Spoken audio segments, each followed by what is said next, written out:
Mana bu bola 5 yoshida Farg'onada operatsiya qilingan eski usul bilan.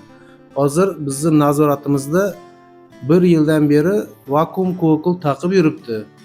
Ancha yaxshi hozir, rezultatlar yaxshi, lekin baribir ham davom etadi, chunki bizning tavsiyamiz kamida 1,5-2 yilgacha taqish kerak.